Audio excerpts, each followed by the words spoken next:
cobra el circuit. Sentim les sirenes. I ja veiem, esperem, expectants, com enfila la recta final l'atleta d'Estònia, la campiona de l'Est, la doble guanyadora de la Sant Silvestre del Masnou en aquesta 39a edició, Yekaterina Khachanova.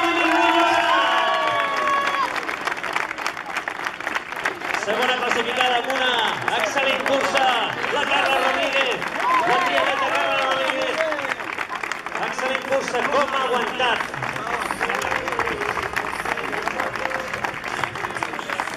I fort moviment també per la secta guanyadora, l'atleta del públic